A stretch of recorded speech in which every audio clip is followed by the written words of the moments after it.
El estridor es un sonido causado por el flujo de aire turbulento. La obstrucción parcial de la vía aérea cambia el flujo laminar del aire, lo hace turbulento y eso suena. O sea que el estridor nos habla de que tengo una obstrucción parcial. Y lo otro importante que nos dice el estridor, que esa obstrucción parcial es por lo menos mayor al 50%. O sea que aquellas obstrucciones parciales de la vía aérea que sean menores al 50% generalmente no producen un ruido en la respiración, ni en la inspiración ni en la expiración. Por ahí en el esfuerzo lo pueden hacer, pero en reposo no producen ningún tipo de ruido. Dame la otra. Ahora, el estridor nos da otra característica muy importante, que es localizar dónde voy a tener la obstrucción de la vía aérea. Si nosotros cruzamos una línea que pase por la región subglótica y otra línea que pasa por la carina traqueal, toda patología obstructiva que esté por encima de la región subglótica, o sea, en la región glótica y supraglótica, me va a provocar un estridor de tipo inspiratorio. Cuando el paciente inspira va a hacer ruido y cuando expira no va a hacer ruido. O sea que si yo tengo un paciente que tiene estridor inspiratorio, sé que la patología la tengo que ir a buscar o en la supraglotis o en la glotis. Ahora, si el paciente tiene una obstrucción parcial desde la subglotis hacia la carina traqueal, el estridor va a ser bifásico. Si la obstrucción está en la subglotis o en la tráquea extratorácica, ese estridor es bifásico, pero el componente inspiratorio se escucha más que el expiratorio. Si la patología obstructiva es en la tráquea intratorácica, el componente expiratorio va a ser más audible que el inspiratorio. Y la patología bronquial y bronquiolar me va a dar un estridor de tipo expiratorio, pero no es patología que nos convoca hoy en día. Dame la siguiente. Entonces, ¿a qué nos referimos cuando hablamos de la anamnesis del estridor? Es importante saber cuándo empieza el estridor. No es lo mismo que empiece en la sala de recepción que empiece entre la semana y los 10 días, a las 4 semanas o después de haber instrumentado la vía aérea. Todas estas características nos ubican en distintas patologías. ¿En qué momento de la respiración? Lo vimos recién, si es inspiratorio o bifásico. Eso nos ubica anatómicamente en dónde tengo que ir a buscar la patología. La relación que tiene el estridor con la respiración, con el llanto y con la alimentación. Hay estridores que aumentan con el llanto y hay estridores que desaparecen con el llanto. ¿Sí? Eso también nos ubica en la patología. Obviamente, si el paciente tiene antecedentes patológicos o sindrómicos, si el estridor se acompaña o no de dificultad respiratoria. En la patología de la vía aérea superior, van a ver que los pacientes tienen retracción supraesternal. La retracción supraesternal sola no nos habla de dificultad respiratoria, sino que nos habla de que el paciente tiene una obstrucción en la laringe, por ejemplo. ¿Sí? Ahora, si el paciente tiene obstrucción o tiene, dificultad respiratoria abdominocostal, obviamente que eso sí nos habla de dificultad respiratoria. Aclaro esto porque en general uno ve la retracción supraesternal e interpreta que el paciente tiene dificultad. No, es parte del cuadro clínico. Y la otra cosa que también es muy importante y que nos va a referir en cuanto a la evolución de la patología y la repercusión sistémica es el crecimiento pondoestatural del paciente. Y con esto vamos a definir cómo está evolucionando esa patología y si vamos a tomar alguna conducta o no. Bien, dicho esto, ahora vamos a empezar a escuchar ruidos. Y a partir de los ruidos, y a partir de los ruidos que vamos a escuchar, vamos a ver cómo vamos a estudiar a estos pacientes. Yo perdí, ahora volvemos. Ok, bien. Todavía no me des play al video, por favor. Igual, volviste, fíjate, Mariano, si quedó chequeado el sonido, si volviste a compartir, porque creo que no. Sí, A no, ver. no cambiamos. Ok, perfecto. Entonces, tenemos un paciente que es un neonato que viene refiriendo que el estridor apareció a la semana de vida. El estridor tiene tono grave. Lo van a escuchar a ustedes ahora y va a parecer de que no es de tono grave, pero cuando lo comparemos con otro van a ver que es de tono grave y que aumenta fundamentalmente durante el sueño y desaparece en el llanto. Dame el primer video.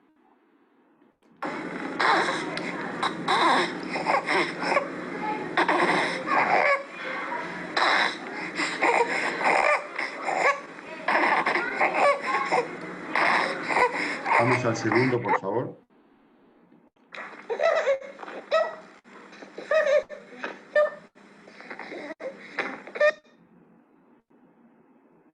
Bueno, ahí se cortó. Vieron que tiene, ese video no funciona, pero el paciente está comiendo cuando escucha el ruido. Es un ruido entrecortado, es un estridor de tipo inspiratorio. A ver si lo podemos poner de nuevo, Mariano. Sí.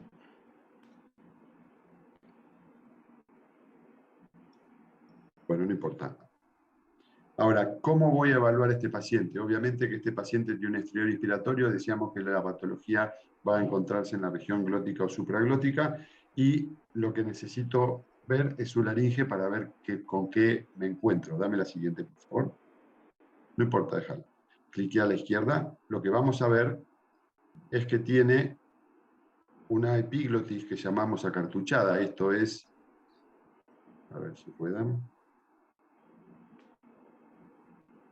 Esto es porque tiene los repliegues, si vemos la foto de la derecha, ahí está, los repliegues cortos, la epiglotis se enrolla, los aritenoides son redundantes y no me permite ver las cuerdas vocales, y fíjense cómo la epiglotis se ventra en los aritenoides. Dame la siguiente, la otra. Esto es una laringomalacia.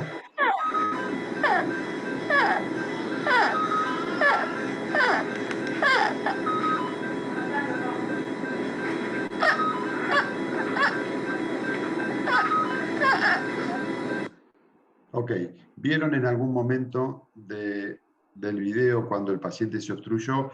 La imagen de la izquierda es una fibrorrinolaringoscopía con anestesia local, la imagen de la derecha es una laringoscopía. Esta es con anestesia general, con respiración espontánea, pero lo que quiero que vean, está bien que le sacaste el sonido, cuando se obstruye, fíjense cómo se abre el cricofaringio. Ahí se abrió el cricofaringio en la obstrucción del paciente. Es por eso que nosotros remarcamos que todas las obstrucciones de la vía aérea tienen generalmente asociado reflujo gastroesofágico, y esto empeora la patología laringea. Esto conlleva a toda la patología que tiene obstrucción de la vía aérea. Ahí volvieron a ver cómo se abre el cricofaringio cuando se obstruye. Sigamos con la próxima.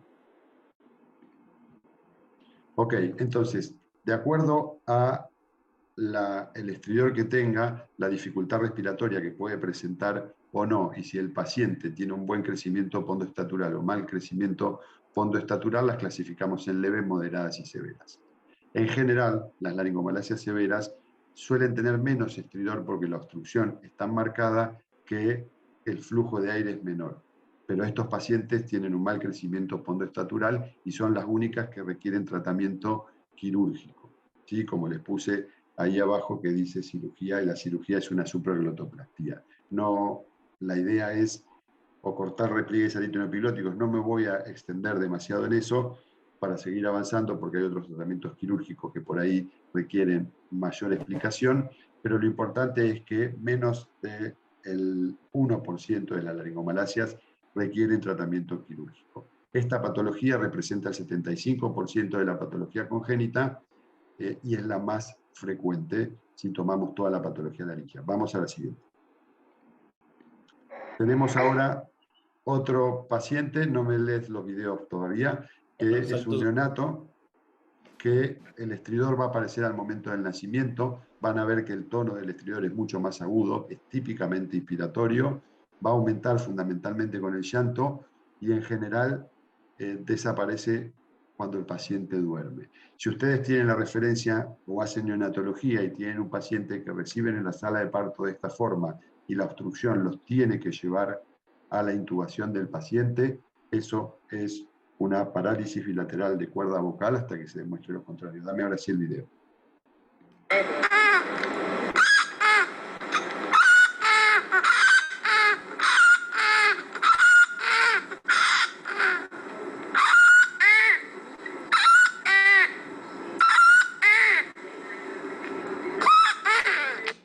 Ok, dame el otro y después los comentamos cada uno.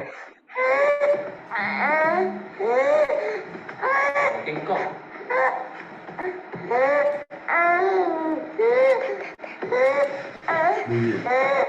Frenalo.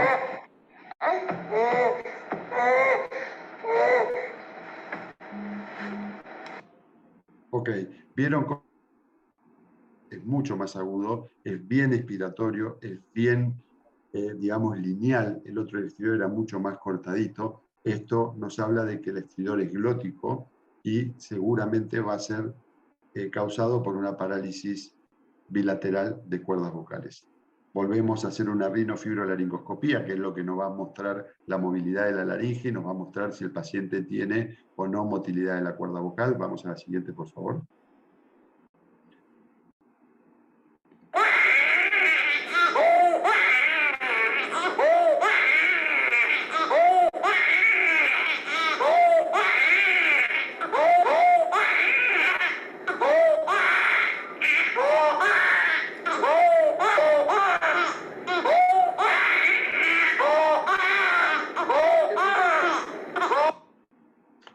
Fíjense que la laringe se mueve en sentido, no me des el otro, por favor, se mueve en sentido antero-posterior, ¿sí? Hace esto, a ver dónde está la cámara, y cada vez que inspira la laringe desciende, pero nunca abre las cuerdas vocales. Uno siempre tiene que mirar los aritenoides, que es donde vamos a ver si tiene movilidad aritenoidea. En general, si uno no tiene mucha experiencia y ve, dice que la laringe tiene movimiento, ¿no? La laringe desciende en la inspiración y se cierra en la expiración, pero en ningún momento abre las cuerdas vocales.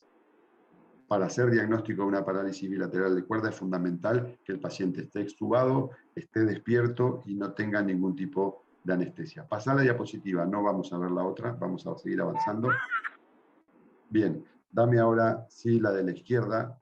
Esta es una laringoscopía directa, el paciente está con respiración espontánea. Fíjense que no tiene tampoco movilidad, pero no es un estudio que uno debe pedir para valorar la motilidad cordal. Este paciente puede tener una parálisis recurrencia, una parálisis bilateral de cuerda vocal, perdón. Pero lo que sí me va a confirmar la motilidad, dame la de la derecha. Este es el mismo estudio en una laringoscopía directa, pero fíjense que acá tengo apertura vocal. O sea, este estudio me confirma que el paciente tiene motilidad de cuerdas vocales. El estudio de la izquierda, puede ser un efecto anestésico. Si bien es una parálisis y había una fibroscopía que la confirmaba, yo con ese estudio único no puedo saber si el paciente tiene parálisis o no. Vamos a seguir avanzando. Bien, ahora, en cuanto al tratamiento, siempre valoramos lo mismo. Si el paciente está extubado y el paciente está en su casa y el paciente va creciendo, uno solamente tiene que tener conducta expectante. Lo que les marqué en rojos es lo más fundamental, ¿sí? La parálisis bilateral de cuerda vocal representa al 10% de la patología congénita y alrededor del 45 al 65% de estos pacientes van a recuperar espontáneamente antes del año de vida la movilidad de la cuerda vocal. ¿Por qué lo remarco en rojo? Porque si esto es así, yo no puedo hacer ningún tratamiento glótico donde sacrifique alguna función de la laringe, fundamentalmente la fonatoria. Entonces debo tener en cuenta esto para decidir el tratamiento quirúrgico si el paciente necesita tratamiento quirúrgico. Entonces, vamos a tratar de asegurar la vía aérea, vamos a elegir una técnica que tenga el menor daño laringio posible. El fundamento de la técnica es abrir el tercio posterior de la laringe, que es con el cual respiramos, sin afectar el tercio anterior, que es con el cual fonamos, y en general el 50% de los pacientes van a requerir traqueotomía. Ahora, si ustedes me preguntan a mí cuál es la técnica de elección, por ahí con algunos no estemos tan de acuerdo, pero para mí sigue siendo la traqueotomía de las parálisis bilateral congénita, ¿sí? Fundamentalmente porque el porcentaje de recuperación es muy alto. Por ahí, si nos hablan de tratar una parálisis, elijamos alguna otra técnica quirúrgica, que es la lateralización cordal, que es la que nosotros más realizamos, porque es una técnica, ahora la va a explicar Pato Sieri, que es una técnica reversible. Pero si estoy hablando frente a gente que está empezando con la especialidad, la elección tiene que ser la traqueotomía. Y después evaluar si el paciente se puede decanular o no se puede decanular para no sacrificar la voz el resto de su vida. Dame la siguiente y Pato, te dejo con el video de Bien, la bueno, lateralización endoscópica. antes de, Este de no correr tiene el sonido, video, así que no hay problema. antes de correr el video, digamos, los otros dos procedimientos, el procedimiento de Inglis, que sería un cartílago costal en la glotis posterior, digamos, en la comisura posterior, de alguna forma lo explicamos ahora cuando abordemos el tratamiento quirúrgico de las estenosis subglóticas, y la laringofisura, perdón, y la lateralización es la que vamos a ver ahora. Y el que decía ahí, procedimiento de Ratter, sería, digamos, como abrir tanto la cara anterior como posterior de la laringe, digamos, una laringofisura anterior y posterior. Si quieres darle play, Mariano, al video. Bueno, como decía Pato, entonces la lateralización cordal, esto es una animación que hicimos para que se entienda mejor, porque a veces explicándola solamente, la verdad que a veces cuesta. Lo que hacemos es una laringoscopía, digamos, suspendemos la laringe, acá vemos el trípode para suspender digamos, el laringoscopio. Y lo que vamos a hacer es una técnica combinada, percutánea con control endoscópico. Entonces lo que hacemos es punzar con un Avocat desde el lado contralateral a la cuerda que queremos medializar, y conceptualmente lo que hacemos es enhebrar dos suturas, una que es la que va a quedar lateralizando la cuerda, y la otra la vamos a usar de lazo para rescatar endoscópicamente la otra mitad de la hebra que queda. Entonces, digamos, pasamos un lado de la sutura, esta es la hebra que va a quedar, y ahora lo que vamos a hacer es redireccionar levemente la aguja para pasar del otro lado de la cuerda, digamos, del lado glótico de la cuerda, y lo que vamos a hacer ahora es enhebrar una nueva hebra en forma de loop, digamos, de asa, para poder rescatar o pescar endoscópicamente la hebra que quedó de la sutura que va a quedar, digamos, en la cuerda. Entonces ahí ven cómo se forma el lazo adentro de la laringe, endoscópicamente con una pinza lo rescatamos, lo desenrollamos, lo abrimos y enhebramos por afuera la cuerda, digamos, la sutura azul, que es la que va a quedar fijando la cuerda, y la sutura negra la retiramos, la sacamos. Entonces, al retirarla, nos queda la sutura azul, que es la que finalmente va a lateralizar la cuerda, y el asa que usamos se va. Esto acá lo completamos con una incisión chiquitita entre las dos hebras, y tratamos de unificar, digamos, las dos hebras en la misma incisión. Hacemos un bolsillito en el celular para que no se note el nudo, y ajustamos bajo control endoscópico. Entonces, cuando nosotros en endoscopía estamos en el lugar que queremos corregir la cuerda, ahí terminamos de anudar, fijamos, controlamos, y ahí termina el procedimiento. ¿Por qué decía Pato que es transitorio o reversible, digamos, más que transitorio? Porque, bueno, justamente si uno quisiera, porque considera que el paciente recupera la motilidad o tuvimos algún problema o hay que relateralizar, uno corta la sutura y técnicamente la cuerda debería volver a su lugar, ¿sí? Porque uno lo único que está haciendo es dejándola pexiada o corrida, ¿sí? No estamos haciendo ninguna cordotomía ni ningún otro procedimiento agresivo, ¿sí? Si querés la próxima, María.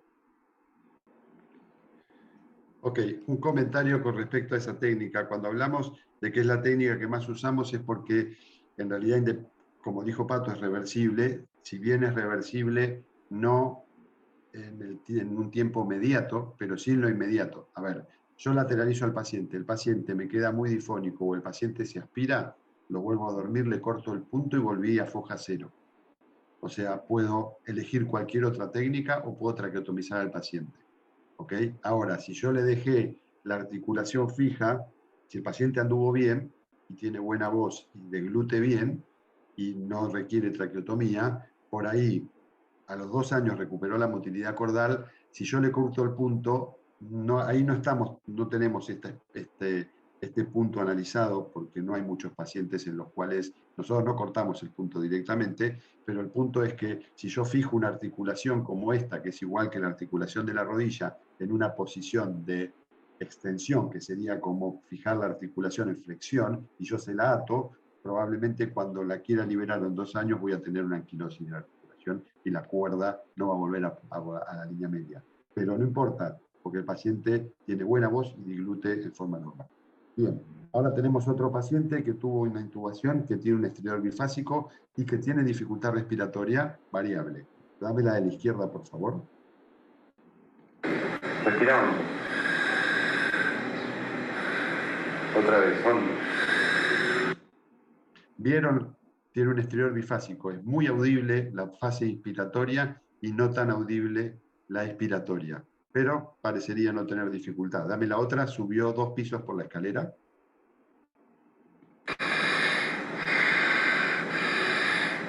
¿Te cansaste? Mucho. ¿Cuántos pisos subiste? Hasta abajo.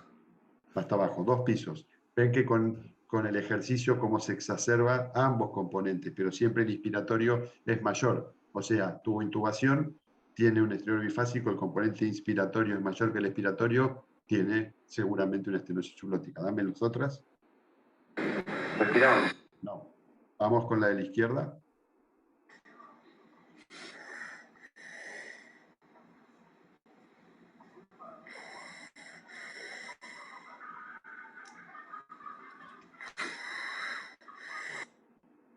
Dame el bebé.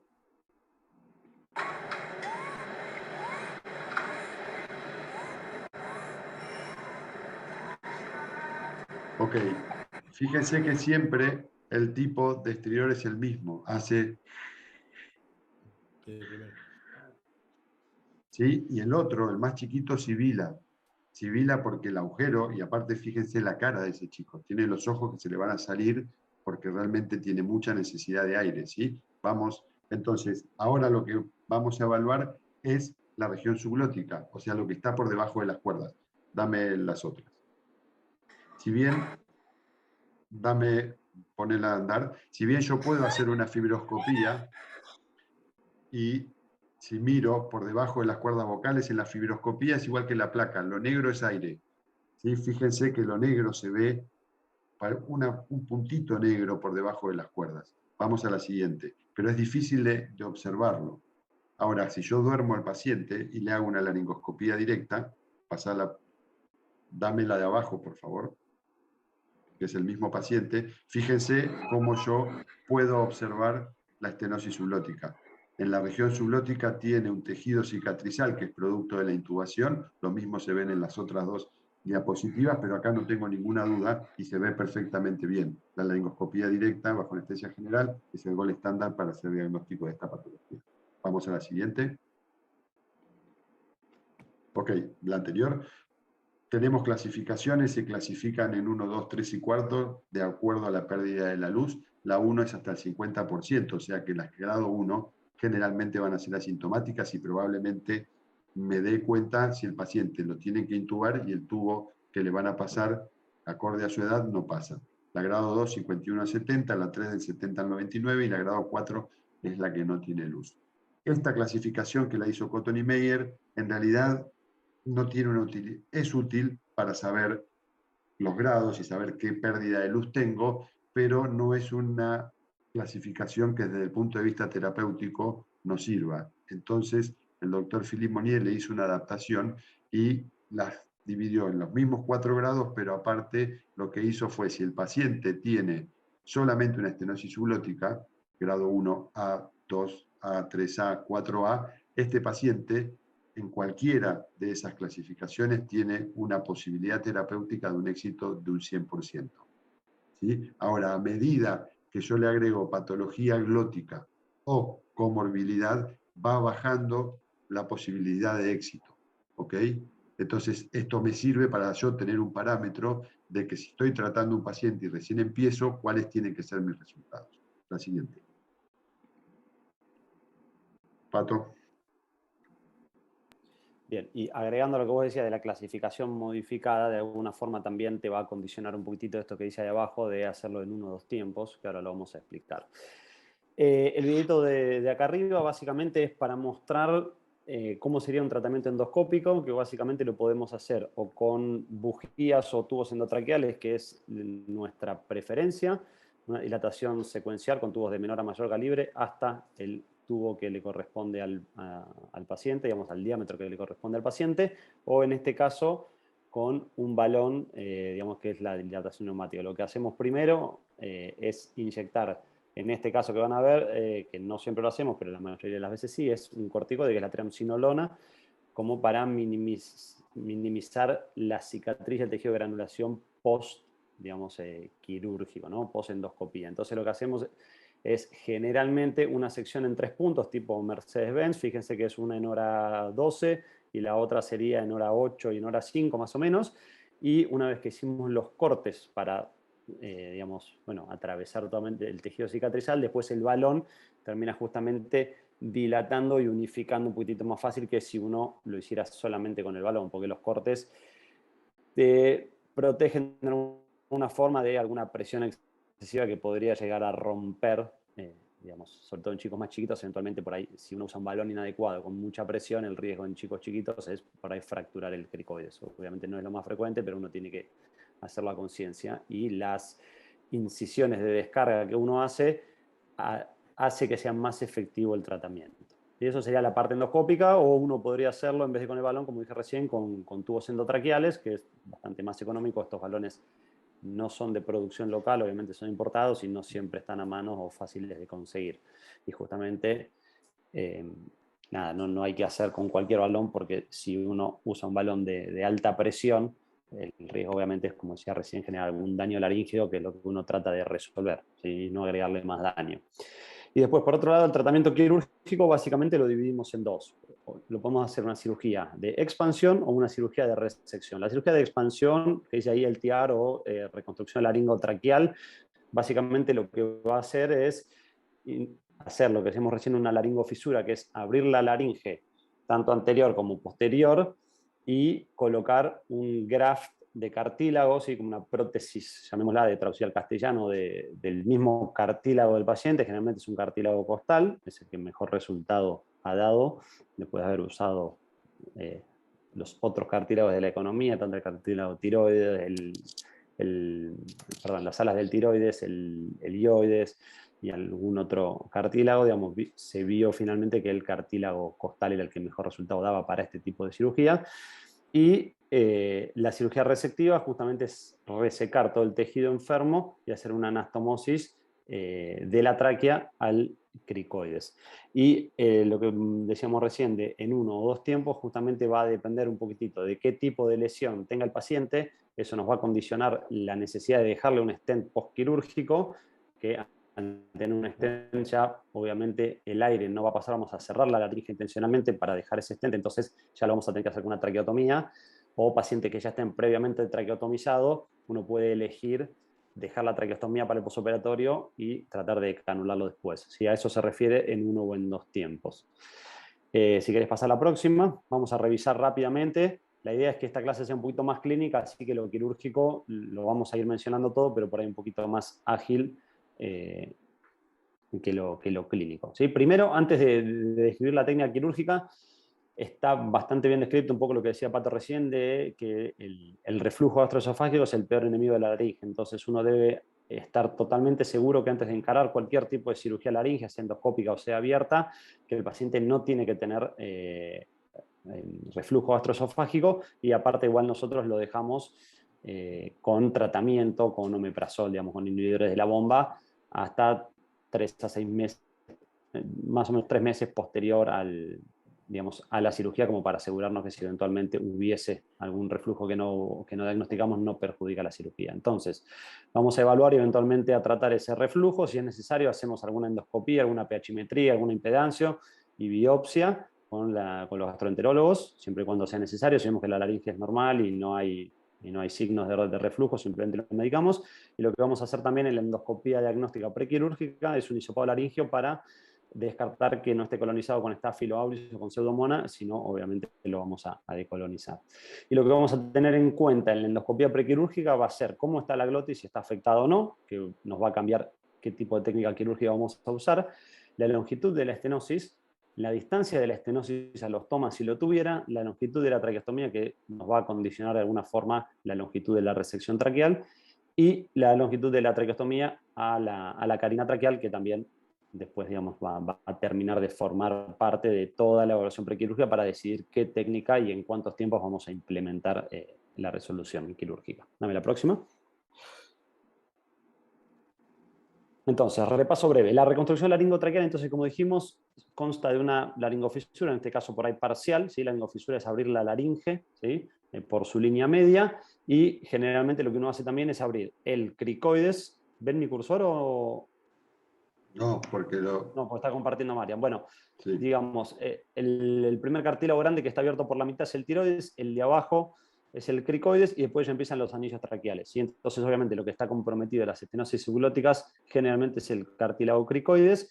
Entonces, en esta técnica de expansión, como muestra el gráfico de la derecha, digamos, uno tiene una lesión en grados variables y lo que hace es poner una prótesis, digamos, un cartílago en su cara anterior o posterior o en las dos, ¿sí? Entonces depende de lo que uno necesite hacer, va a abrir o no la cara posterior. Obviamente siempre la cara anterior se abre porque incluso para tratar la cara anterior o para acceder a la cara posterior, digamos, uno tiene que entrar por adelante, ¿sí? Pásame la próxima. Algunas fotitos para ejemplificar, vamos a ir intercalando fotos con dibujos. Acá esto es una visión anatómica donde vemos acá arriba, abajo del separador, si vos querés, María, más o menos anda señalándomelo.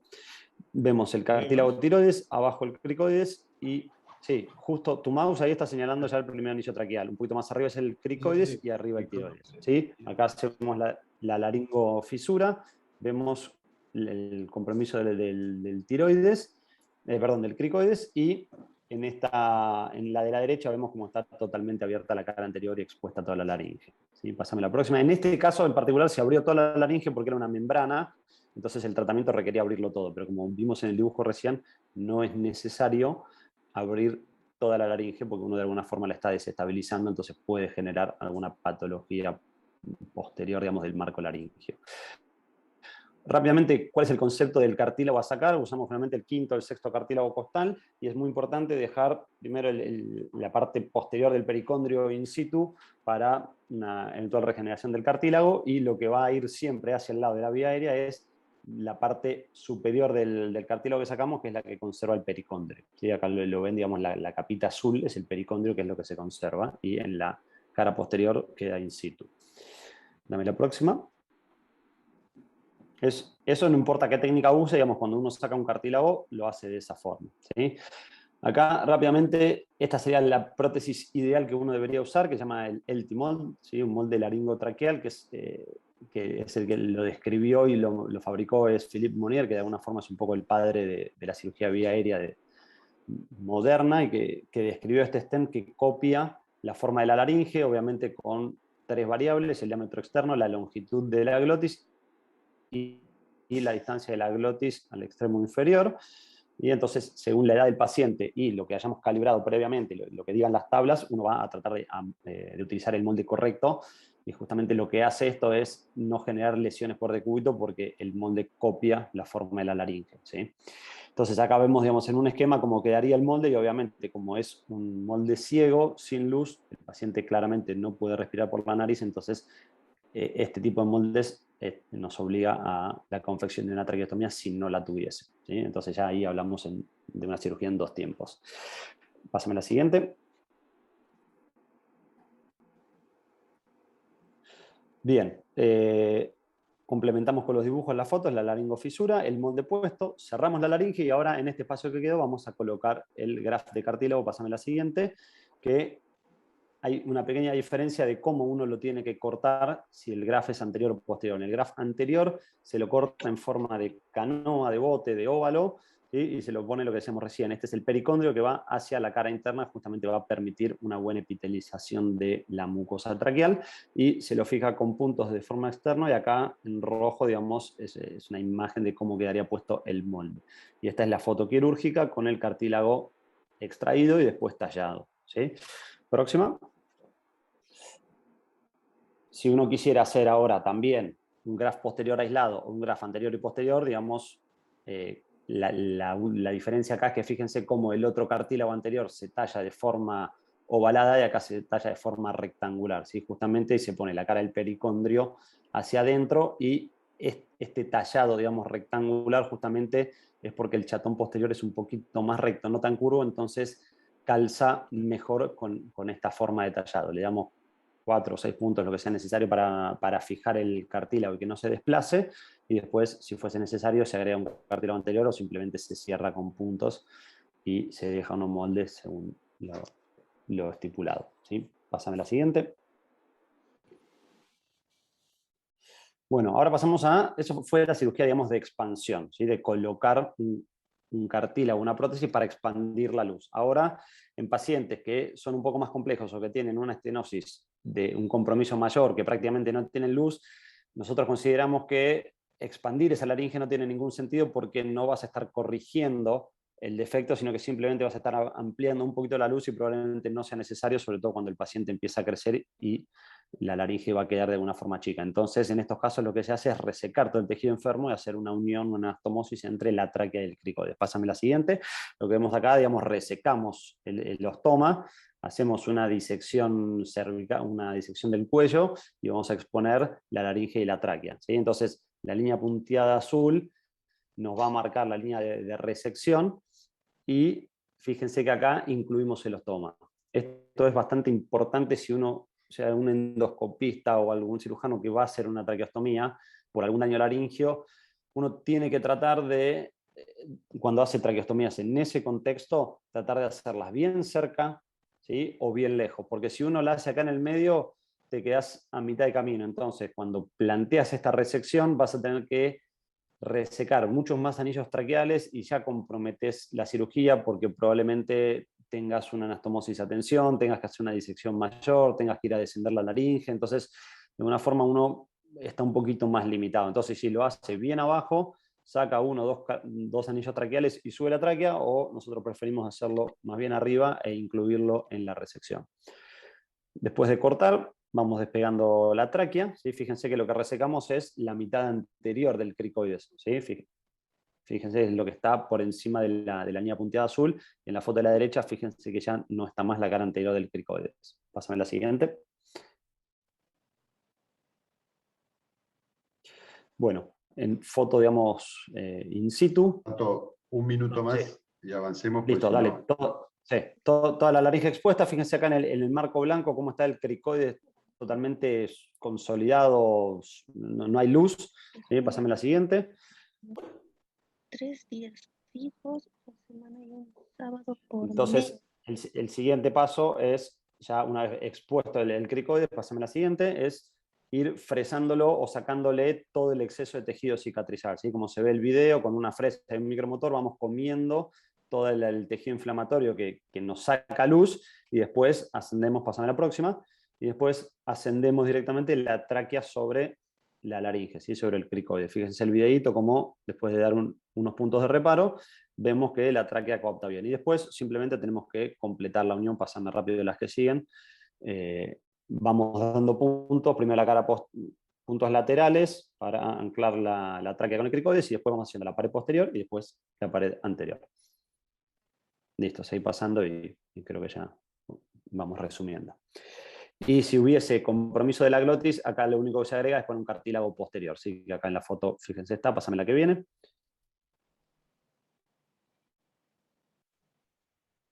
Yo no la veo. Ahí está, puesto acá con 4 puntitos, después el molde y después se cierra. ¿Sí? Después de última, si es necesario, lo explicamos para alguna duda que haya quedado, ¿sí? Para no robar tanto tiempo en lo quirúrgico. Sí, pues nos quedan 15 minutos para cumplir una hora. Entonces, antes de seguir con esto, un concepto básico: el cartílago cricoides cuando está enfermo no crece. Entonces, si yo lo tengo muy enfermo y tengo muy poca luz, agrandarlo o expandirlo no sería lo correcto, porque lo único que va a crecer es el cartílago que ustedes le ponen para expandirlo. Entonces, lo ideal sería hacer un tratamiento resectivo donde se anastomosa cartílago sano con mucosa o con cartílago sano. Bien, seguimos con los ruidos. Este es un paciente que va a presentar un estridor o una laringitis precoz. Hablamos de laringitis precoz cuando el paciente tiene laringitis antes de los 6 meses de vida.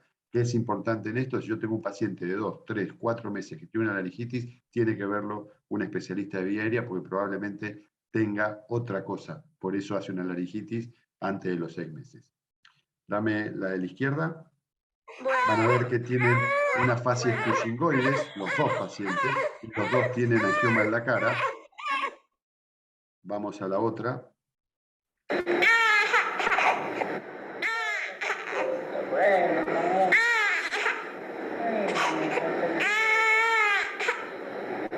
Ahora van a ver una fibroscopía de ese paciente que está, y por debajo de las cuerdas vocales, ahora se va a frisar.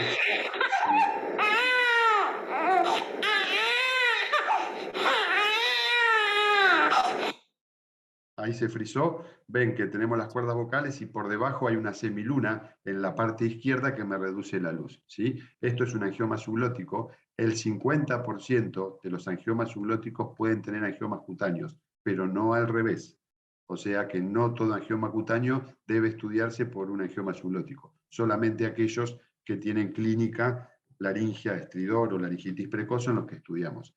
Menos del 2% de los angiomas cutáneos presentan angioma subglótico. Dame la siguiente. Bueno, Deja rodar la de arriba, por favor. Doc? Esa, ¿sí? Que es la que le mostré de la motilidad cordal. Esto es una laringoscopía directa. Fíjense que abre bien las cuerdas vocales y volvemos a ver esa reducción de la luz subglótica a expensas de la pared izquierda, ¿sí? Que se extiende hacia posterior. Los angiomas subglóticos son generalmente izquierdos y lo que no tienen es el color borrabino de la piel porque son submucosos. ¿Ok? Pero estos son angiomas. Sigamos, no vamos a ver las otras. Dame la siguiente. Bien, una menos. El tratamiento, desde que apareció inicialmente es con corticoides, la laringitis la tratamos con corticoides, y desde que apareció el propanolol como tratamiento del angioma subglótico, desapareció la cirugía para el tratamiento del angioma subglótico. Algunos, muy pocos, les diría que en 22 años que hace que hago esto, si operamos un angioma subglótico es mucho, y los tratamos con propanolol de 0,5 a 2 miligramos kilo día. Obviamente siempre hacer un electro previo para ver que tenga su QT conservado y todo lo que ustedes saben mejor que yo. Bien, sigamos avanzando. ¿Ok? Difonía o afonía de nacimiento puede presentar estridor o no. Fundamental, si un paciente está afónico cuando nace, ese paciente hay que mirarle la laringe. Seguramente tenga un problema en sus cuerdas vocales y el problema más común de las cuerdas vocales es la membrana laríngea. Dame el de la izquierda, por favor.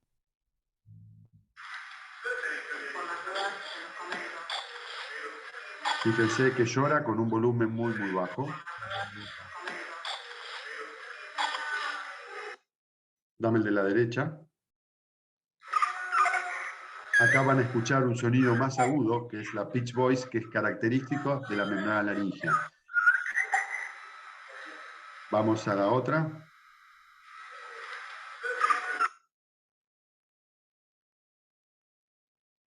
Izquierda, Doc. Esa. Fíjense que lo que vamos a encontrar es que las cuerdas vocales están pegadas. Lo importante acá es ver si solo tiene una membrana o se asocia con estenosis. Fíjense que acá yo veo el cricoides, eso es una membrana pura. Vamos a la otra, por favor. Y acá cuando trato de hacer lo mismo, ahí se ve que la membrana es mucho más gruesa.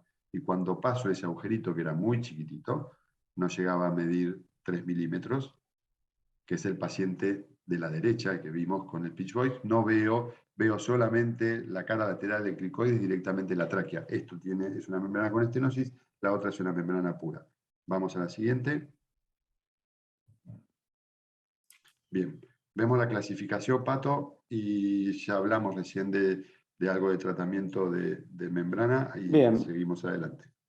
Sí, acá básicamente las dos fotos de la derecha que están marcadas, el rectángulo rojo es el compromiso subglótico cuando hay asociado a una estenosis subglótica, que el tratamiento va a ser lo que vimos recién, básicamente una cirugía de expansión. Acá la resección no tiene mucha lógica. Y en las dos de la izquierda, que no hay compromiso subglótico, no hay estenosis, solamente es el tratamiento de la difonía, ¿sí? Entonces por ahí este tratamiento lo trata de digamos, de tratar, valga la redundancia, a partir de los 4 años, porque digamos, va a tener que dejar siempre una prótesis para que cicatricen bien las cuerdas y no se peguen, ¿sí? Las tiene que mantener separadas mientras se epitelizan, porque si uno no interpone ningún tejido, obviamente el hecho cruento con el hecho cruento se vuelve a hacer una sinequia y es como si no lo hubiésemos tratado. Esa, digamos, es la gran importancia de esta clasificación, ¿sí? Para que te divide el tratamiento en dos, ¿sí? Si hay estenosis de una forma, si no hay estenosis de otra. Un solo comentario con respecto a esto, que hablaba Pato recién de que hacemos tratamiento expansivo. ¿Por qué acá hacemos tratamiento expansivo si el cartílago igual me reduce mucho la luz? Porque el cartílago es sano. Este cartílago va a crecer. Menos, pero va a crecer. Le agrego otro cartílago sano que me expande la luz y voy a tener un crecimiento homogéneo de la laringe, que no pasa con la cicatriz del cartílago, que es la estenosis subglótica adquirida. Bien, pasamos a la siguiente. Difonía progresiva, el paciente nació bien y de repente se pone difónico. Esa difonía progresa y empieza a tener estridor fundamentalmente durante la noche, un estridor parecido al ronquido, ¿sí? No le damos demasiada importancia, ese estridor empieza con dificultad para dormir y apneas del sueño. Dame la de la izquierda. ¿Qué pasa, Bastián? Fíjense la voz, la difonía que tiene. Muy bien, dame la otra, por favor, de la derecha. Bueno, otra vez, ¿cómo te llamabas? Brian. Contá de nuevo. 1, 2, 3, 4, 5. Bien, vamos a la siguiente. Fíjense la inducción anestésica del chico de la izquierda. Dame, fíjense cómo se obstruye este chico durmiendo. Dale clic a la derecha también, por favor. Fíjense la masa que tiene, que ocupa toda la región glótica, es una papilomatosis laringea. Cómo dormía, bastante mal. Fíjense cómo retraía el tórax cuando le hacíamos la inducción. La idea es que no llegue a esa instancia, ¿sí? Que apenas empieza a hacer ruido, si está difónico, que se haga la consulta. ¿Seguimos avanzando?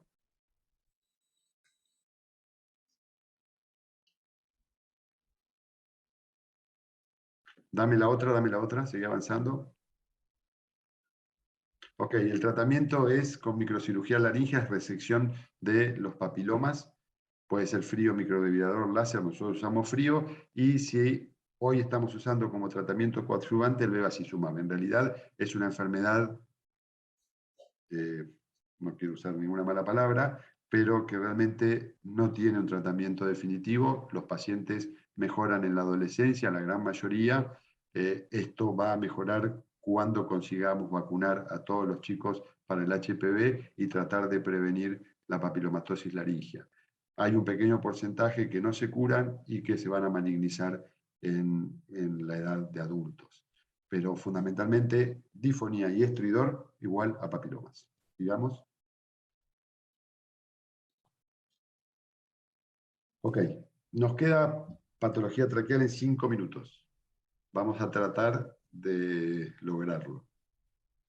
Estridor bifásico, porque es la región de la tráquea. Lo fundamental en esto es que en general va a tener repercusión sobre el esófago y desde el punto de vista pediátrico, estos pacientes presentan patología respiratoria recurrente. Si yo tengo un paciente que tiene patología respiratoria recurrente y no responde al tratamiento, o sea, yo le hice un diagnóstico y no hay una respuesta terapéutica adecuada, piensen en que puede tener algo en la vía aérea que hace de que el paciente no evolucione como ustedes quisieran.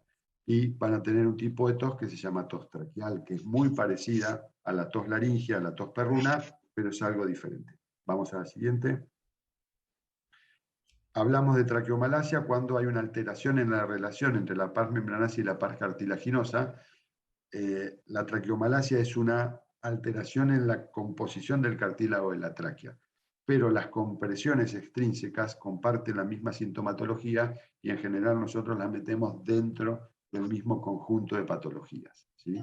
Porque todas tienen la misma característica clínica: estridor bifásico, patología respiratoria recurrente y algunas tienen tos traqueal y otras no. Dame la siguiente. Poneme el video del paciente. Escuchen el estridor en la expiración.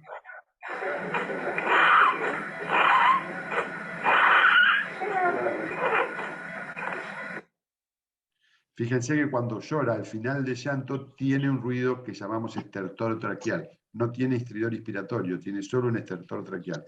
Dame la endoscopía. Este paciente es una atresia de esófago operada con una atresia tipo 3 con fístula del cabo inferior. Fíjense donde está la fístula, como hay una alteración entre la relación. La fístula está justo por debajo de la traqueomalacia. Volvemos a entrar. Tengo tráquea normal y a medida que voy avanzando en la tráquea, tengo una alteración que me hace una disminución de la luz traqueal. Dame la siguiente. Ok, cuando tengo un paciente que tiene fue operado de fístula traqueoesofágica y tiene patología pulmonar recurrente, tengo que evaluar 3 cosas. Primero, el reflujo. Todo paciente operado de atresia de esófago tiene reflujo porque generalmente hay que aproximar los cabos y eso hace de que tenga reflujo, y el reflujo puede darme patología respiratoria. Tengo que valorar la refístula, que no haya refistulizado. Entonces, primero evalúo reflujo, segundo descarto refístula, y si tengo refístula la topicamos, ya sea con nitrato de plata o ácido tricloracético al 50%, y si esas 2 cosas las tengo controladas y el paciente sigue haciendo patología pulmonar recurrente, es ahí donde tengo que tratar la malasia traqueal. La siguiente. Bien, Pato, haz lo más rápido que puedas. Sí, ahí te agrego un comentario en la anterior, digamos, antes de topicar o tratar la fístula de forma endoscópica, uno siempre tiene que descartar que no haya una estenosis de la anastomosis esofágica, porque esos cambios de presiones van a hacer que probablemente fracase el tratamiento endoscópico. Entonces siempre es muy importante tener caracterizada, digamos, si hay o no alguna estenosis esofágica. Bueno, pásame a la siguiente. Básicamente, como regla muy general, porque estamos muy cortitos de tiempo y es un tema amplio, ¿qué tratamiento nosotros tenemos para tratar la traqueomalacia? Básicamente van a ser estos 4, ¿sí? La traqueotomía, que hoy por hoy creo que ya no debería ser una indicación. Obviamente, si uno no tiene con qué y tiene que sacar al paciente adelante, lo va a hacer, porque básicamente la traqueotomía no resuelve nada. El axioma, digamos, clásico de a los 2 años la traqueomalacia resuelve sola y se cura, no siempre es así. Entonces, por ahí uno, digamos, no es la palabra que quiero, pero no me sale otra, somete al paciente a una traqueostomía prolongada que probablemente después no la pueda sacar si no le ofrece otro tratamiento. Y después, dependiendo cuál sea el sitio malásico, si hubo o no algún anillo vascular, que ahora vamos a hablar, o digamos en una atresia de esófago, qué parte es la que está comprometida, podemos contar con diferentes técnicas quirúrgicas. La ortopexia, que básicamente consta en, digamos, levantar la aorta y con los tejidos, digamos, los ligamentos que lo unen a la tráquea, por solidaridad va a levantar la pared traqueal. La traqueobroncoplexia posterior sería fijar la tráquea y o los bronquios afectados hacia el ligamento espinal anterior. Entonces, de esa forma uno separa y evita la intrusión o el colapso de la pared posterior, generalmente en la expiración. Es un fenómeno más dinámico. Y lo que estuvimos haciendo últimamente, que es algo bastante novedoso, que ahora lo charlamos en una de las diapositivas siguientes, es la confección de un exoesqueleto que vendría de alguna forma a reemplazar o a tratar las patologías severas del cartílago que probablemente no funcionen o no le podemos resolver con una ortopexia o una traqueobroncoplexia, ¿sí? Entonces, como verán, es un tratamiento complejo que cada vez más, cuanto más se estudia la traqueomalacia, uno puede hacer una disquisición un poquito más certera de qué tipo de defecto tiene y en base a eso ir pormenorizando el tratamiento. Pásame a la siguiente.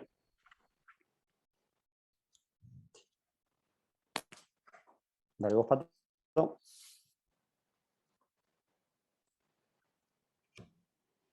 Estás muteado, doctor.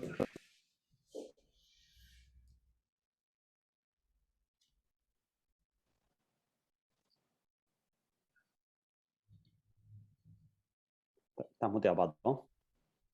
Sí. Ahí está, no me podía Ahí desmutear. va.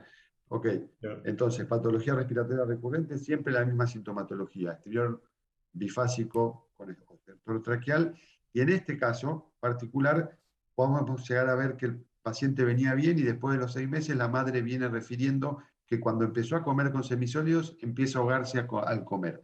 Esto es muy importante, ¿por qué?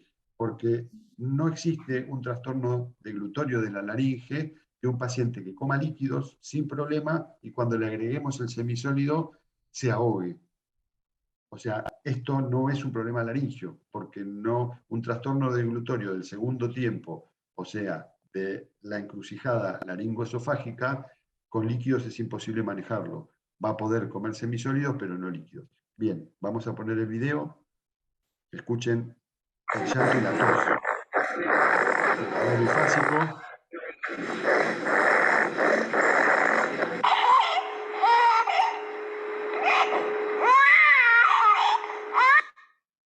¿Vieron cuando llora cómo tiene esa tos metálica?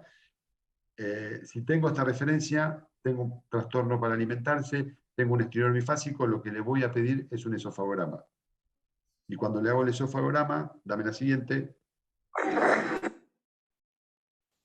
me voy a encontrar, nosotros siempre evaluamos al paciente con técnica de biodeglución y lo hacemos en un perfil, me voy a encontrar una impronta posterior en la primera imagen, en el esofagograma de perfil. Es importante de que si yo veo esto en el perfil, darlo vuelta y ponerlo de frente. Si no aparece nada de frente, este no es el paciente que vimos antes, esto es una subclavial aberrante última rama que no tiene patología respiratoria. Ahora, si miramos esta secuencia, tenemos la impronta posterior muy parecida a esta, pero cuando la miro en el frente, tengo compresiones laterales. Esto es un anillo vascular, ¿sí? Este es un arco vascular donde no completa un anillo, no hay compresión de la vía aérea, y esto es un anillo vascular.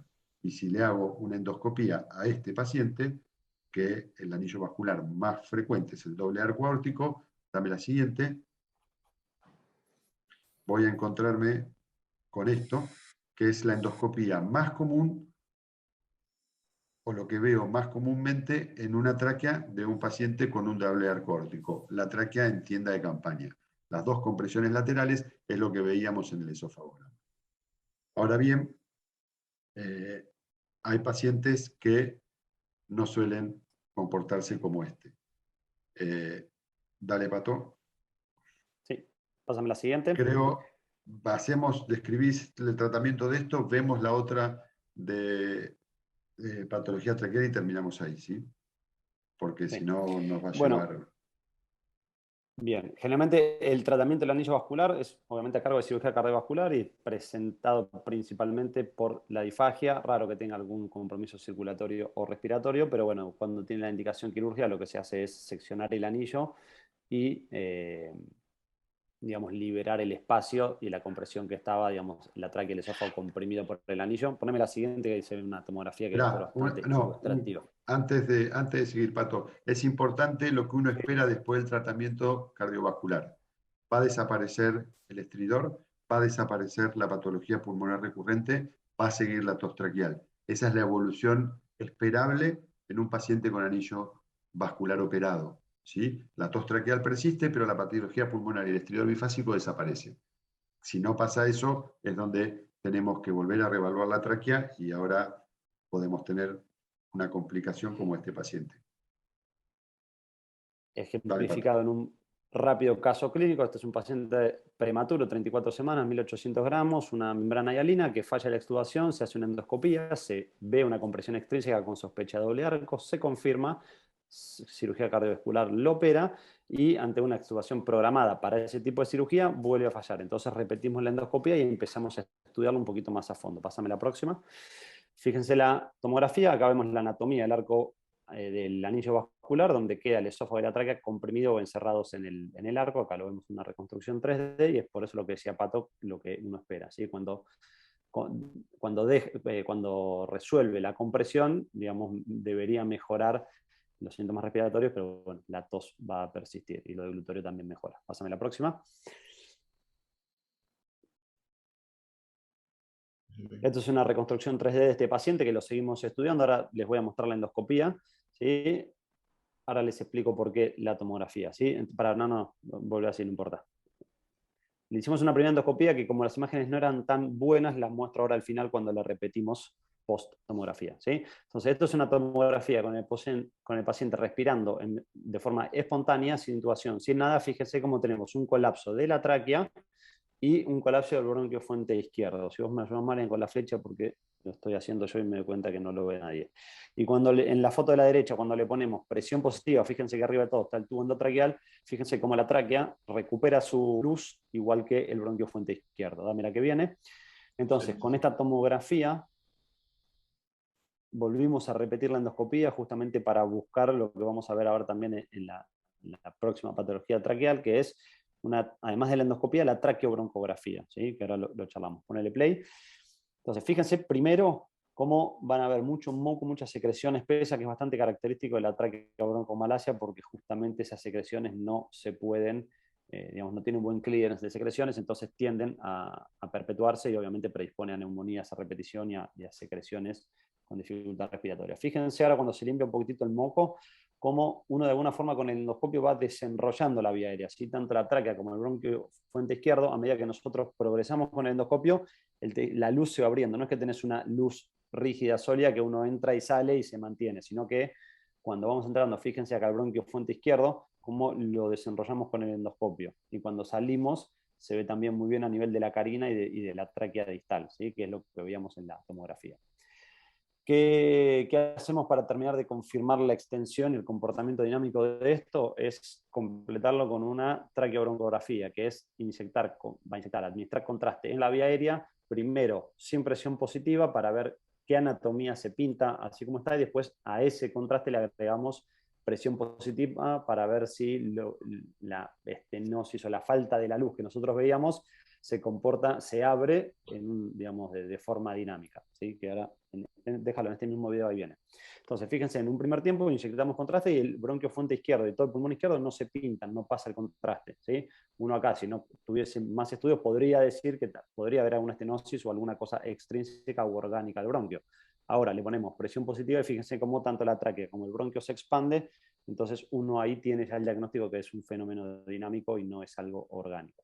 Obviamente después a nosotros nos va a dar mucha información para la cirugía que por cuestiones de tiempo ahora no vamos a discutir. Pásame la siguiente. Entonces, ¿qué hicimos con este paciente? Es un paciente que todavía no está resuelto, pero digamos, nosotros evaluando todos los componentes, una vez que ya estaba liberado el arco aórtico y no teníamos desde el punto de vista cardiovascular más para ofrecerle, tenemos dos componentes, una tráquea y un bronquio totalmente colapsados que ni con una ortopexia ni con una bronquiopexia lo vamos a resolver. Entonces, para este paciente, lo que tratamos de confeccionar es un exoesqueleto que ahora está un poquito más adelante, lo mostramos rápido para que se entienda y seguimos. Dale, ¿Este video, si Pato? querés.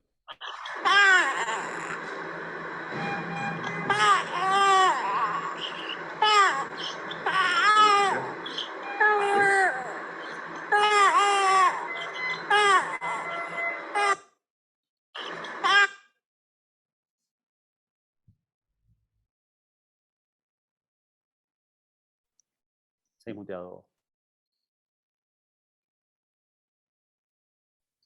Perdón, ahí me desmuteo, no me podía desmutear. Perdóname. Mariano, pasá la diapositiva, pasá esta de vuelta, para adelante, pasala, no pases el video. Pasá la diapositiva, no pases el video, pasá la diapositiva. Pasala, por favor, la siguiente. Empieza automático. Seguí pasando todas. Vamos a llegar hasta el splint. Pasala. Pasalo.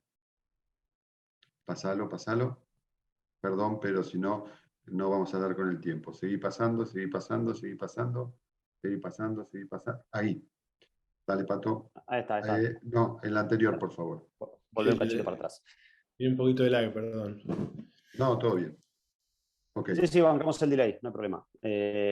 Bueno, digamos, acá es brevemente para explicar un poquito lo que es el splint traqueal. Sí, lo vamos a ejemplificar con un caso clínico también un poco parecido al anterior.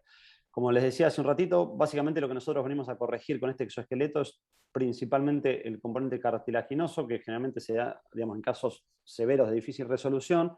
Es un material reabsorbible, es la policaprolactona, y la característica que justamente por eso habíamos mostrado recién la reconstrucción tomográfica es que son prótesis que se hacen a medida del paciente. Entonces uno tiene que hacer una tomografía, reconstruir la vía aérea del paciente y después hacer una reconstrucción 3D de la prótesis a medida al milímetro con lo que uno quiere corregir. Pásame la siguiente. Este es un caso clínico de un paciente que tratamos ya hace prácticamente 2 años y medio, si no me equivoco. Era un paciente en ese momento de 9 meses con un sling de la arteria pulmonar que le opera cardiovascular y seguí pasando, tiene un par de animaciones. Y en el postoperatorio, revisando la tomografía, porque el paciente tenía una hiperinsuflación en la placa y no lo podían sacar del respirador, vemos que tiene, digamos, una disminución de la luz traqueal y una amputación, digamos, en la reconstrucción del bronquio fuente izquierdo, ¿sí?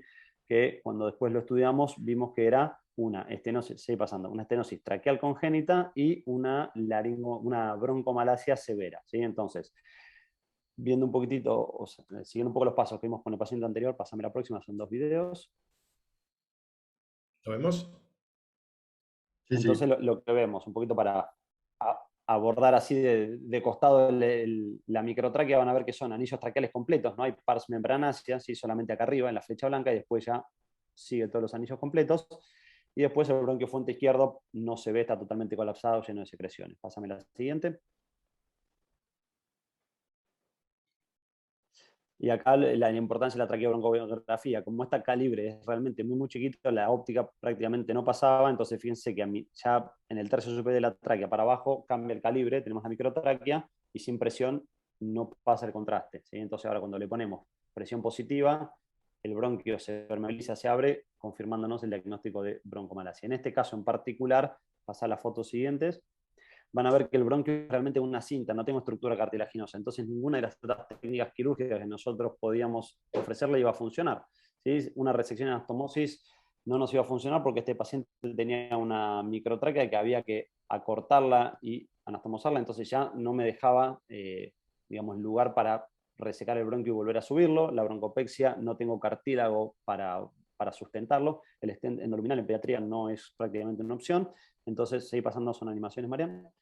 Entonces, nos quedó el exoesqueleto o el splint bronquial como la única alternativa para este paciente. Vamos a ver 2 o 3 fotos de la animación in situ. Primero, la foto de la izquierda, vemos una reconstrucción 3D de la vía aérea y del splint. Después lo imprimimos en plástico, digámosle, ¿sí? Como para ver cómo quedan los diámetros. Lo llevamos esto a un modelo de látex que justamente nosotros lo usamos para hacer una simulación prequirúrgica donde corregimos la estenosis traqueal congénita y colocamos el stent para ver cómo iba a quedar y in situ, pasamos a la próxima.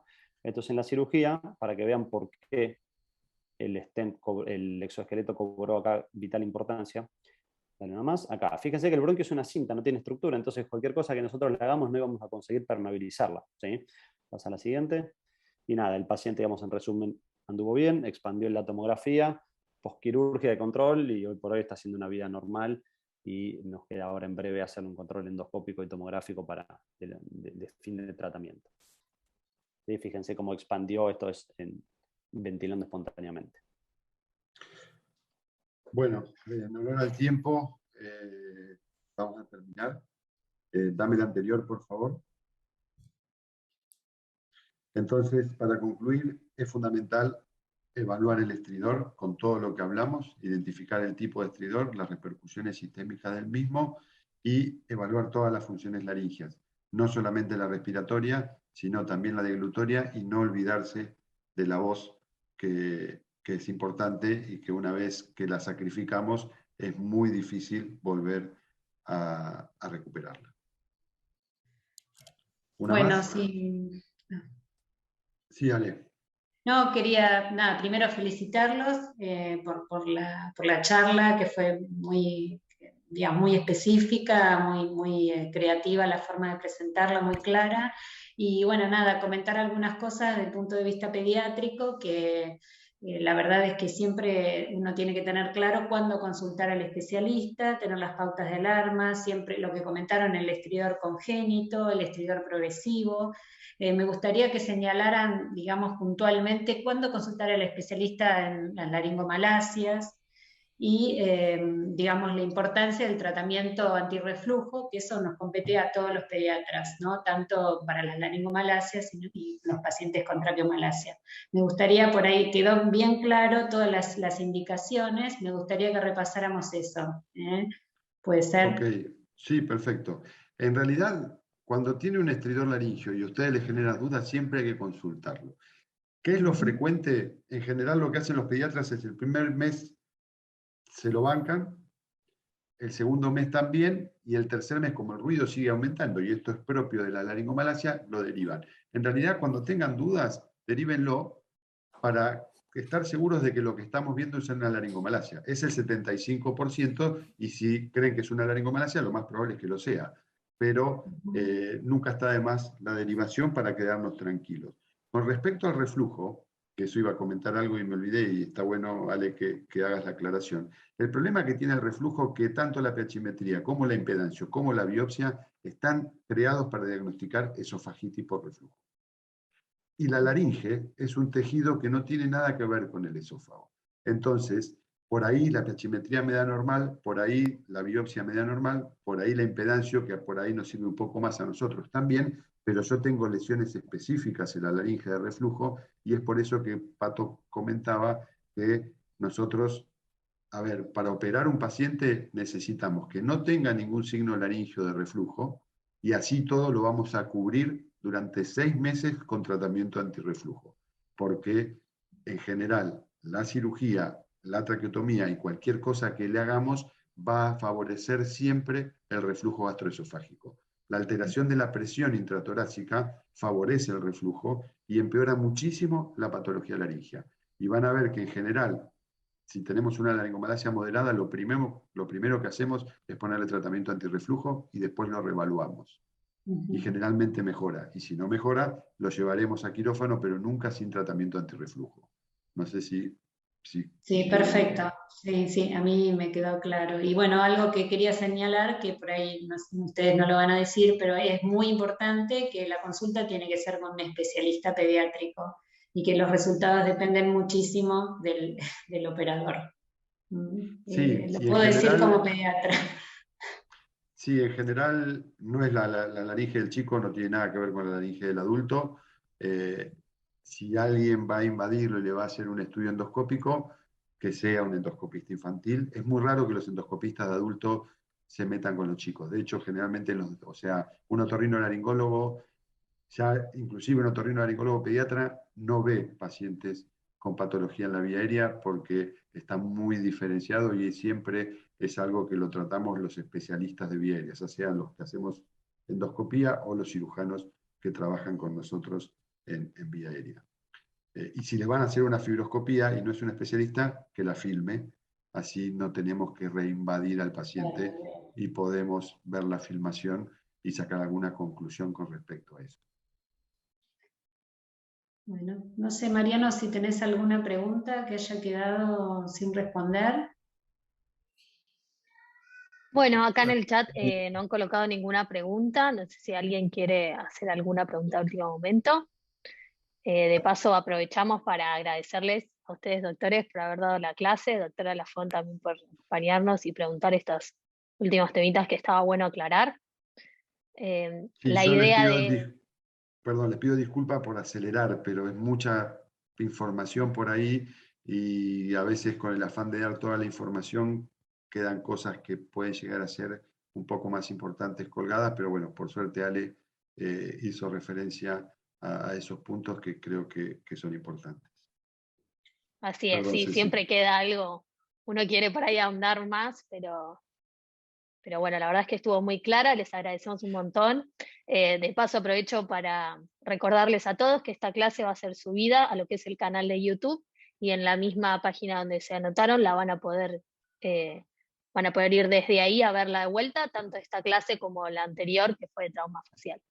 La próxima reunión va a ser, como dijimos, el 18 de mayo, que sabemos que está el censo, pero como el 25 de feriado tuvimos que ponerlo ese día, ¿sí?